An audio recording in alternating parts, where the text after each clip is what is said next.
जंगल की गहराइयों में एक भेड़िया भटक रहा था। तभी उसकी नजर पड़ी एक पूरी की पूरी इंसानी खाल पर। सीधा उस खाल के गले के हिस्से से अंदर घुस गया। धीरे धीरे मुलायम चमड़ी तनने लगी, मानो किसी इंसान का शरीर आकार ले रहा हो। भेड़िए ने उस खाल को इतनी खूबसूरती से पहन लिया कि जरा भी शक न हो पाए ये इंसान नहीं है। खाल में ढल चुका भेड़िया दौड़ता हुआ जंगल से बाहर निकला, लेकिन उसे क्या पता इंसानी दुनिया के हर कोने में खतरे छुपे हुए हैं। मगर चतुराई से हालात को समझते समझते वो धीरे धीरे इंसानों की दुनिया का आदी हो गया और फिर वो पहुंच गया एक कंपनी में नौकरी के इंटरव्यू पर। हैरानी की बात, वो चुना भी गया। अपनी जन्मजात भेड़िया प्रवृत्ति और तेज दिमाग से उसने बॉस का दिल जीत लिया। एक दिन जब उसने अपने आलीशान घर के सामने की हरी भरी घास देखी तो उसके भीतर का जंगली पंजाग उठा। वो चारों हाथ पांव पर झुककर घास पर दौड़ पड़ा। पास से गुजरते डिलीवरी बॉय की आंखें फटी रह गईं। संभलते हुए भेड़िया तुरंत उठ खड़ा हुआ और लड़के को डांटते हुए बोला, काम कर, टाइम मत खराब कर। दिन बीतते गए, उसकी जिंदगी और रईसी बढ़ती गई।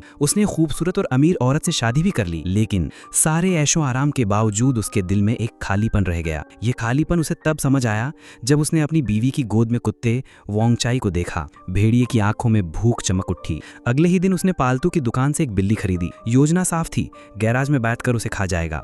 लेकिन जैसे ही उसने दांत गड़ाने की कोशिश की, गैराज का दरवाजा खुला और उसकी बेटी दौड़ पड़ी। खुशी से बोली, पापा ये तो मेरे लिए गिफ्ट है ना। बेबस भेड़िया मुस्कुराया और बिल्ली बेटी को थमा दी। रात को जब टीवी पर जंगली जानवरों की खौफनाक घटनाएं दिखाई गईं, तो उसकी दबाई हुई भूख और भी भड़क उठी। उसने अपनी पत्नी से अपने दिल की बात कहने की कोशिश की, लेकिन वो समझ ही ना पाई। दूसरे दिन दफ्तर में जब मीटिंग के बीच उसने फाइल खोली तो कागजों की जगह कच्चा मांस और अंदरूनी अंग दिखाई दिए। स्लाइड पर भी शिकारी भेड़ियों का दृश्य उभर आया। स्पष्ट था, भेड़िया भ्रम और पागलपन का शिकार हो रहा था। वो अपने सहकर्मियों की गर्दन देखता और दांत पीसता। आखिरकार वो बर्दाश्त न कर सका। टेबल पर छलांग लगाई, सबसे नापसंद सहकर्मी को जमीन पर गिराया और फाड़ कर खाने लगा। पूरा ऑफिस दहल उठा। सच सामने आ चुका था।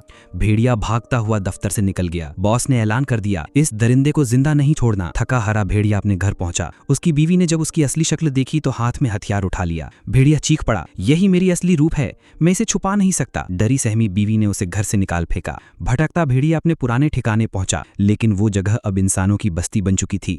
वो सुनसान सड़क पर अकेला खड़ा सोच ही रहा था कि तभी एक कार ने उसे कुचल दिया। भेड़िया वहीं सड़क पर दम तोड़ गया। पीछे से आया बॉस उसकी लाश को देख मुस्कुराया, क्योंकि अब भेड़िए के मरने से उनका राज हमेशा के लिए दफन हो गया था।